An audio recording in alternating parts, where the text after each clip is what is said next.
Good evening, everybody. Thank you for joining. Please like and share. Good to see you tonight in the Teacher's Lounge. So good evening, everybody. Thank you for joining. I'm Dr. Kathy Owens-Oliver, welcoming you to the Teacher's Lounge. I've been doing this during this whole season of the pandemic, trying to provide inspiration and encouragement to teachers who have suddenly found themselves in the online environment, for many a classroom without walls. And so we're doing this every Tuesday and Thursday night at 9 p.m. Eastern Time. We've been talking about several different topics. We started with Don't Sweat the Software. That was just an opportunity to talk about how you focus less on all the different functions of the software and more on really bringing your A game to the screen. We talked about AAA, applying assessment alternatives. We talked about 3 tips for teaching in a different world when you recognize that how students live at home is so different from what you may have imagined in the first place. We had a really fun session. Everybody gets a gift. And so that was just an opportunity to really engage with your students and really appreciate what I call their lived experiences. We talked a little bit about cultural responsiveness and understanding the culture that different children are having to deal with and in some ways grapple with, and how culture is a way of being, not just a matter of ethnicity. And so tonight, I really want to talk a little bit about just, teaching out of the box and being really creative in the classroom, injecting a little humor, and inviting students into your home. That's what I want to talk about tonight. Inviting students into your home, making your home not just your classroom, but allowing class to take place in your home. Some of you may remember back in the day, and I'm aging myself, I think, about talking about this, but Bill Cosby had a show he did with children called Picture Pages, and they would sing a little song, picture pages, time to get your picture pages, time to get your crayons and your pencils. And I loved it as a little girl. And he had a big magazine that you could order and you could draw and color, and he would tell these stories based on the pictures that were in that magazine. And so I wanted to bring that to this experience, because one of the things that you have to do teaching in this online environment, and parents whose students are working in this online environment, is keep it fun. You have to inject a little humor. You have to do something that students are not expecting. You have to do something that's going to grab their attention from the very beginning and keep them connected to what's happening on the screen. And so I thought tonight I would invite you into my home in a few ways and share some of the things with you that I would do if I were teaching in an online environment in a K-12 setting right now. I'm teaching college students, so I'm teaching teachers. My students are going on to become student teachers and get their teaching licenses. Some of them are very nervous because they'll be going into classrooms this fall, not having finished their student teaching experience. And I've had student teachers from all over the country writing to me to say, thank you for the Teacher's Lounge. I'm enjoying it. You're giving me tips and strategies and things to think about. So I want to do more of that. I want to address the mentoring piece because they're going to really need help. But for those of you who are joining tonight as parents, school leaders, or classroom teachers, I just wanted to talk about how you can take things in your house and make meaning out of it. I was talking to one of my friends today who said that her school district has decided that they need to simplify curriculum to 5 to 7 broad themes. They recognize that there's going to be a learning gap. I said that before in some of our earlier sessions. That means that the learning lag we normally have over the summertime, what students lose from May or June until August or September, it will be even greater now than ever before.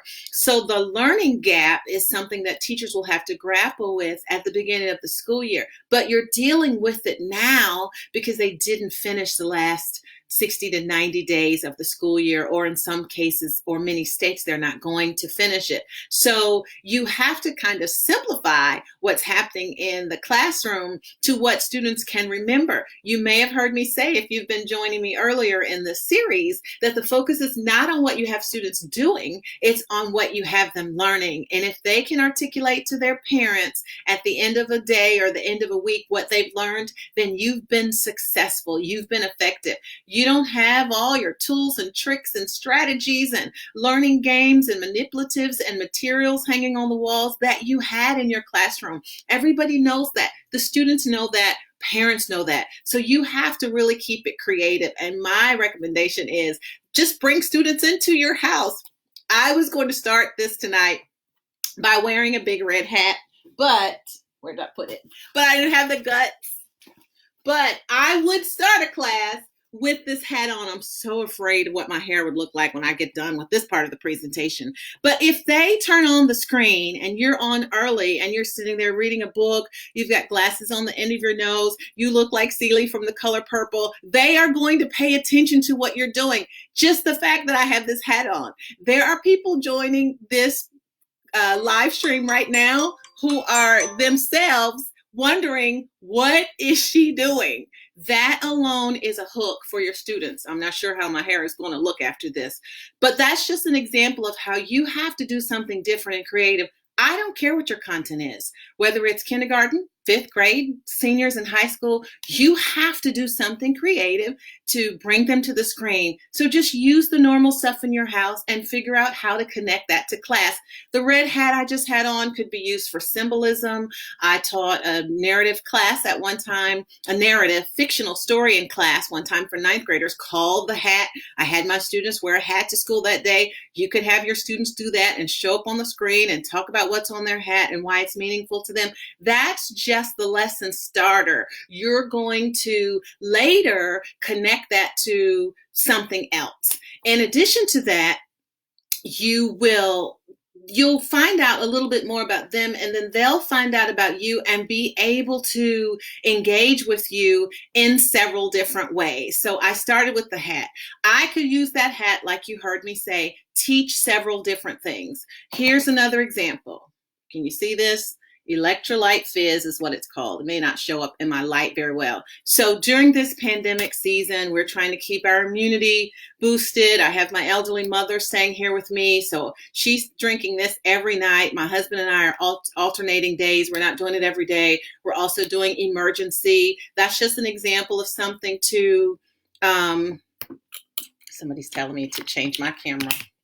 That's just an example of ways to get students engaged talking about the pandemic. You can talk about health. You can talk about physical education. You can use that to talk about vitamins, minerals, all of these different things. How can you be creative about that? You can talk about how you drink it with warm water. Why warm water? Understanding a virus. My sister-in-law is a doctor, and I called her to say, I'm trying to understand if this virus is not alive, then how is it getting on or in people and hurting them so much or even killing them? And she said, well, first of all, a virus has to have a host. I probably should have known that, but I don't remember that from science, even with a doctorate degree. But she began to explain how that works. So you could have that whole scientific conversation with just using the example of what I used. You could pour the fizz in your hot water, drink it while you're having class. Remember, this is all about bringing something in your house to the classroom stage that engages the students in learning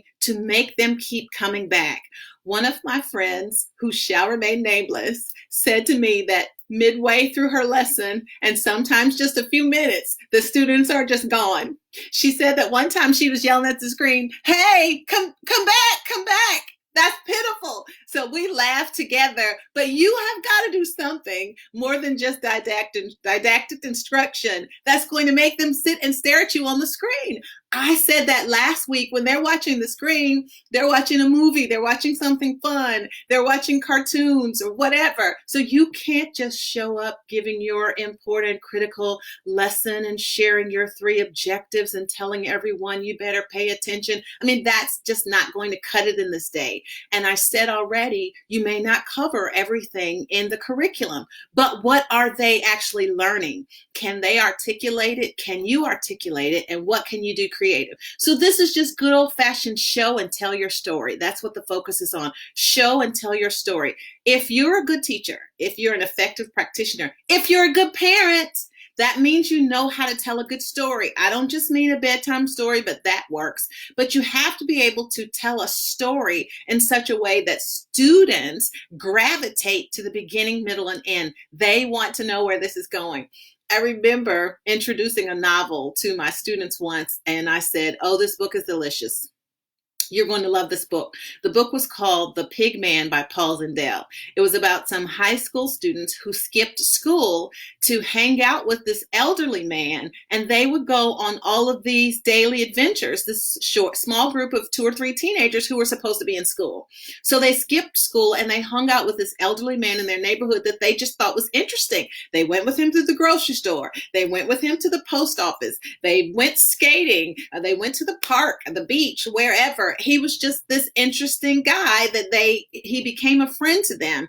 And so what I said to my 9th graders, first of all, I thought for sure they were going to love the book, because anytime you tell high school students, I'm introducing a novel for you to read about some teenagers who skip school, then you assume, oh, they'll pay attention and read the book. So in the intention to be relevant and relatable and build a rapport with them, I was introducing this book to give them the hook of why I wanted them to read it. And so I remember saying, it's delicious. Do you hear me? This book is absolutely delicious. So I went on to explain what was in the book. One of my students raised her hand and she was like, excuse me, I just have one simple question. I said, yes. And she said, you eat books? And the class, everybody fell out laughing. I think they were laughing at her more than they were laughing at me. But it's just an example of how I was trying to bring my A game and make class really interesting. So think of what you can do. Parents who are watching me tonight, listen to me carefully. If you want to have a conversation with your children, you have to know how to ask questions that get their little brains turning. You have to say things that really keep it interesting. I've been watching some friends' videos and some of the things that they've been saying to their little kids and how hilarious it is. The one little girl who kept trying to get Alexa to play Baby Shark, but she didn't speak very well. And so Baby Shark didn't quite make as much sense. So Alexa didn't know what she was telling her to play. But that's just an example of several of them. Most of you know about the Listen Linda little snippet that we've seen on social media of the little boy whose mom's name was Linda, and he was in trouble, and he was trying to explain to her, why she should listen to him and he shouldn't be in trouble. So as a storyteller, you have to have that same relationship with your students. My 85-year-old mother is staying with us during this season of the pandemic in Classroom Without Walls. And so out of the blue, she just starts telling me a story from 20, 40, 50 years ago. And it's remarkable to me, like some of the things she shares, her challenging relationship with her stepmother, but the way she tells it is absolutely hilarious. How when her father died, the body was still in the house, because in that day, they kept the body in your house for a couple of days. And so here I am at my age asking my mother, was he in a casket? What, did you just sit there looking at him? Well, did the body stink? Had he been embalmed yet? This is storytelling that my mother was doing to pull me in.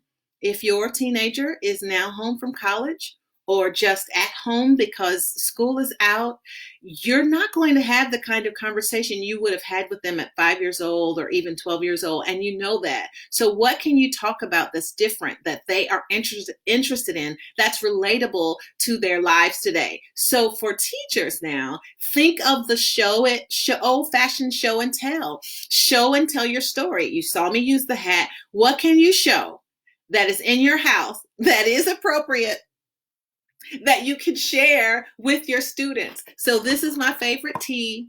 I've been hiding it from my husband. I want him to stop drinking my tea. When I go to the next time I go to the grocery store, I will be buying some more of this and stashing it away, because now that they're saying during this pandemic that you should drink more hot drinks, and then my husband's a cold water person, so we both drink a gallon of water a day. He drinks his cold. I drink mine room temperature. Do you hear what I'm doing? I'm telling my students a story that makes them pay attention to what's happening in my life. Somebody right now is thinking in your mind, a gallon? You drink a whole gallon of water every day? Your husband does too? Yes, absolutely. It was a challenge for me. Somebody is thinking, well, you probably have to pee a lot. Urinate is what's appropriate in a professional environment, but you get the picture. But I have you listening to my story. Somebody's looking at the box. What kind of tea is that? Constant comment. What is it made out of? Constant comment is appropriate for Kathy, if you know me personally. But this is another example of a hook. I could use this in a marketing class, public policy, understanding the consumer choice and interest. I could use this to talk about branding. I could use this to talk about the various ingredients that are in it. And if I get really creative, I could talk about the Boston Tea Party. Another example of how I take something in my house and I make it relevant to students. You're not ready for this one. So this past weekend, I drove my mother back to her home in Southern Virginia just to spend the day. She wants to stay with us because she lives alone. And she said, well, since I'm stuck in the house, I might as well stay with you all so I won't be by myself. But we drove her to her house just for the day to get, different clothes, different things to read, all of that, because she came here thinking she'd be with us just for a week. And it's now been a month, 5 weeks almost. So we were just cleaning up, wiping things down in her kitchen or whatever. And so she pulls out this. Are you looking carefully? Do you even know what this is? So she pulls out this. So I'm like, what is that? So I started looking at it. I started playing with it like children do. And so she said, oh, this is a good old-fashioned beater, a mixer. I'm like, this is a mixer? She said, yes, and that came from my Aunt Nanny. So here I am now seeing something that's antique. It belongs to my great aunt, and I have been using this week to make my scrambled eggs on the days I make scrambled eggs. Can you imagine what I could do with this with second graders? Third graders, fifth graders, ninth graders. Can you imagine what I could do with this with seniors, with college students? You have to be creative. Invite the students into your own house. You're not ready for this one. Look carefully. Look at the camera. Do a close examination. Does everyone see what this is? Yeah, I have this in my house. This really comes from my Joanna Gaines influence. I am a fixer-upper connoisseur per se, but I could do a lot with this in an English class, a U.S. history class, a public policy class. I could talk about voting. I could talk about the blue and the gray. I could use this to talk about history. And let me just tell you, if you don't really know how to talk about slavery, then you need to study how to talk about it. But there's a lot more to say about this cotton than slavery. I grew up in North Carolina. I grew up in the South. Can you imagine that your 16-year-old has no idea what this is and what they might be thinking? Can you imagine a third grader who's going to be like real cotton, like the kind my mom is using to remove her fingernail polish? Wait, is this what my pillows are made out of? Another example of how I take something in my house and bring it to the stage to make it creative. Here's another one. I could really talk about this. I could do this exact same lesson with any age group. This was the flag that was on my father's casket. My father was a veteran. He was in the war. I have a picture of him when he was 21, dressed in his full uniform. It's a black and white picture, so that would make for a great discussion because students would have to think about, is this the Air Force, Army, Navy, or Marines, all these different things. I could talk about what this flag represents. Meghan McCain is on The View every day, and everyone on The View is broadcasting from their home, and above the fireplace is a flag exactly like this one, but hers is unfolded and framed, and I'm pretty sure we all know who that flag belonged to and why she has that on the wall above her fireplace. Can you imagine what I could do in an English class if I were introducing the book Red Badge of Courage or any book like it? If we were watching the movie Glory, if they've never watched the movie Glory, I would be recommending that to my teenagers to watch right now. U.S. history, government, civics. If you want to have a conversation about Donald Trump in an appropriate way, you could use it with various artifacts in your home. Here's a personal one I'm quite proud of. Look carefully, especially all the girls out there. Do you see this? My first golf trophy. It may not be impressive to you, but it is impressive to me. Some of my students don't even know that I'm a golfer, and I'm pretty good for a girl. I probably shouldn't have said that for a girl part. But the point is, show and tell your story. You can begin every class doing this. You can do it every Monday, every Tuesday, but you cannot take your 3, 4, 5 learning objectives and just tell your students this is what we're going to be doing today. You have to figure out a way to bring them into it and to do that in a creative way. Let me tell you some stories.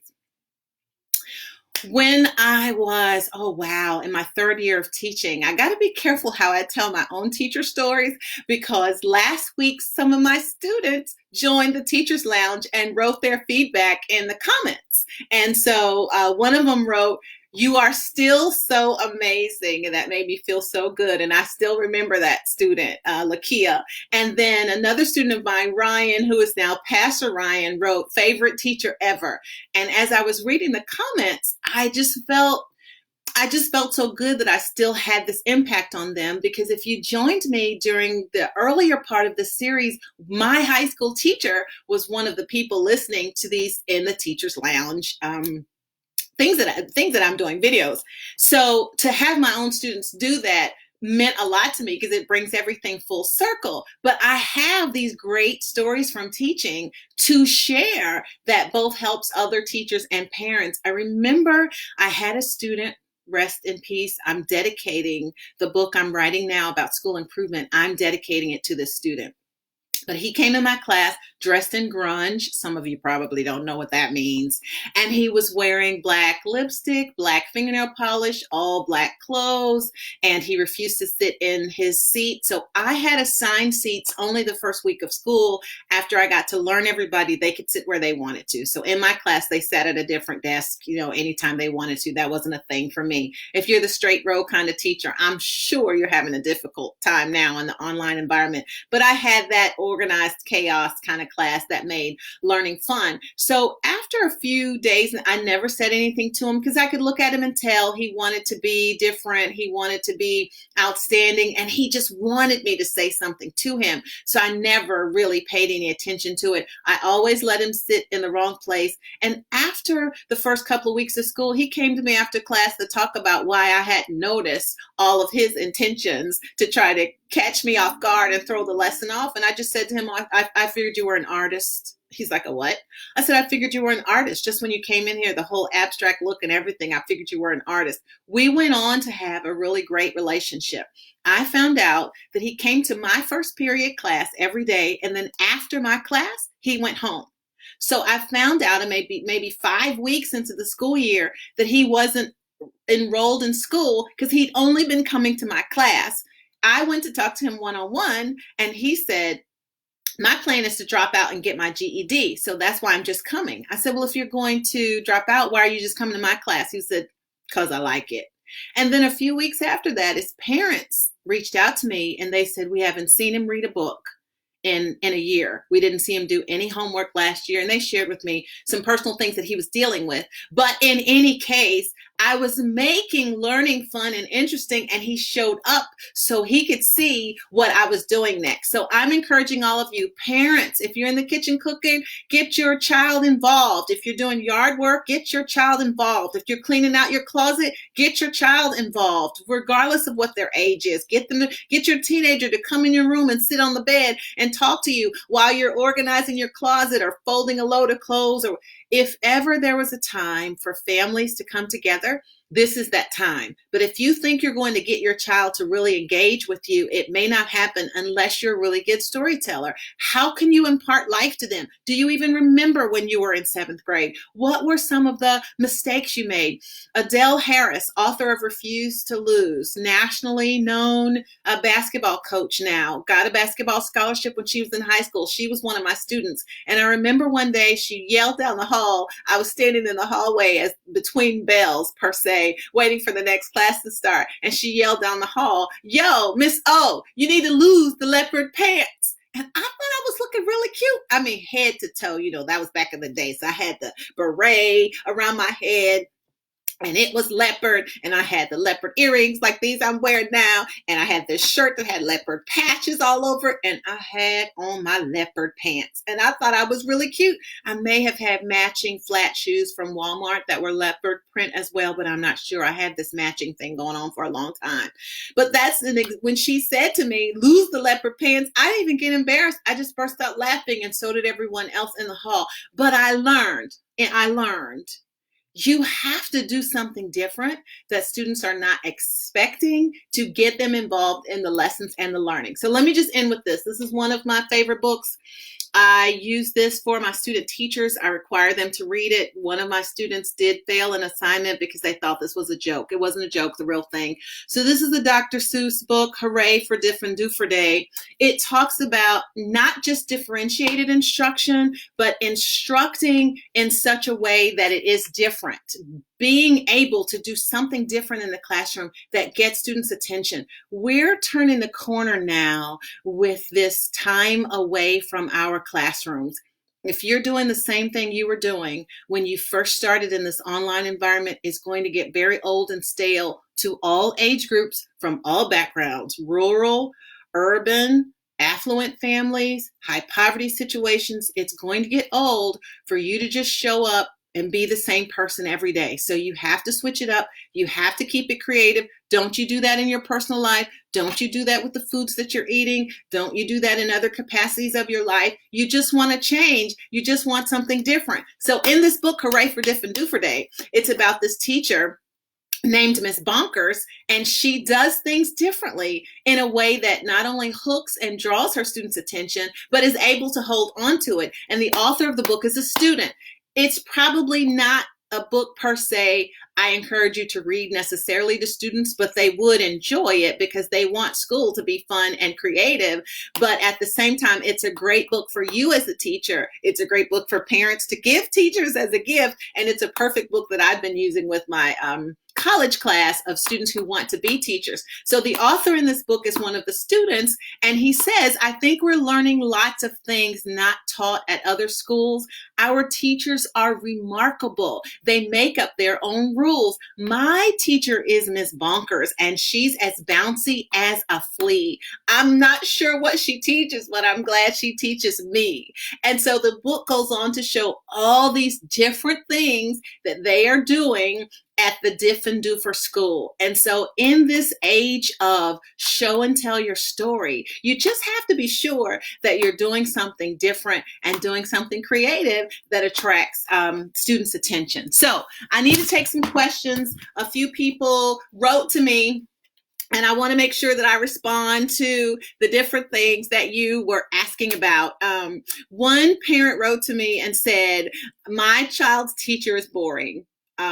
She just gets online and she thinks she's teaching a college biology class with 200 students, and she doesn't do anything to engage my son.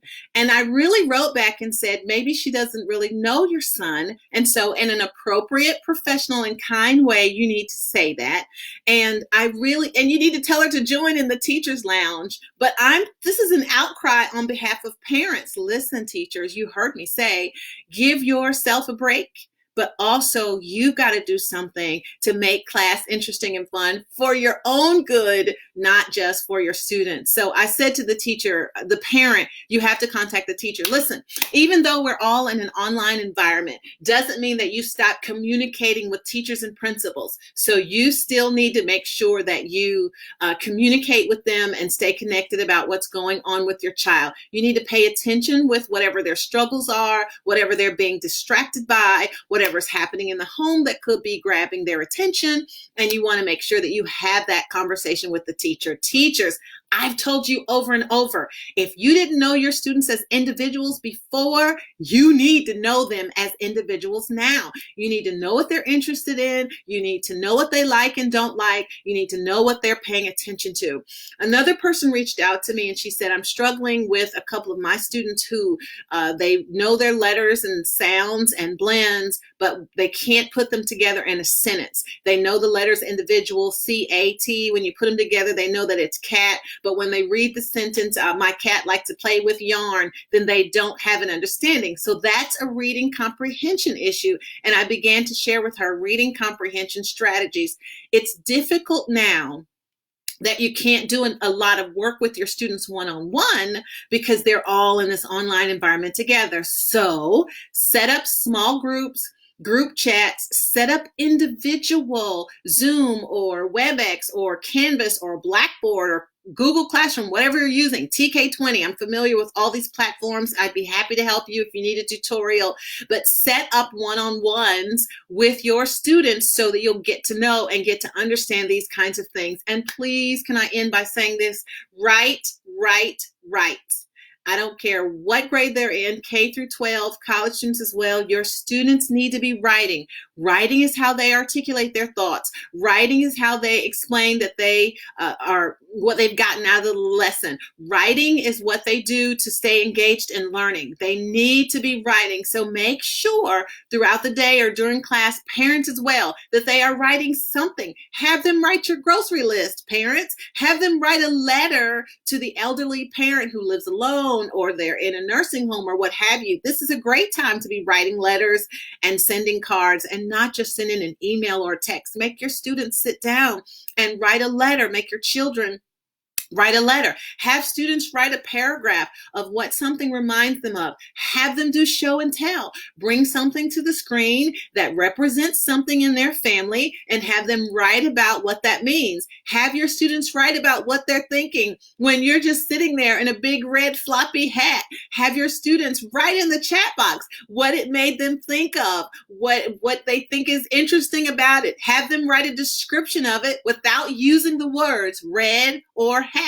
Have your students write a description of that. If I had you do that right now, it would challenge your thinking. It would make you think critically. It would push your vocabulary. So be creative, show up, and tell your story. One last question that I received was, and this is probably a much more serious kind of issue. A parent said to me that her child has special needs, and then in this online environment, he is not getting the services that he's entitled to. You must have that conversation with their teacher right away.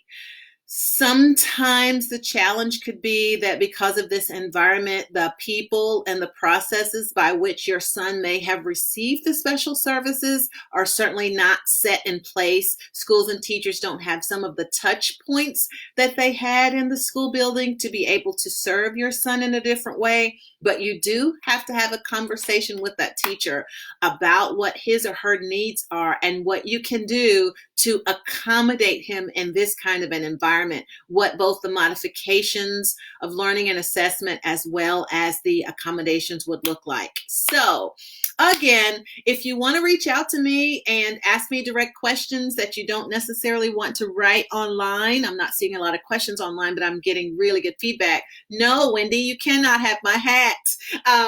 But if you want to write to me, you can reach me at info@DrCathyO.com, info@DrCathyO.com. Write me your questions. I'll be sure to address them in the Teachers Lounge. I'll be here every Tuesday and Thursday night at 9 p.m. Eastern Time, trying to keep it interesting, trying to encourage you, trying to keep you inspired, and sharing just a few light tips and strategies that might help you as a teacher and or parent be successful in the classroom. My prayer for you is that your family will be safe and well and healthy during this environment. So thank you again for joining and have a good evening.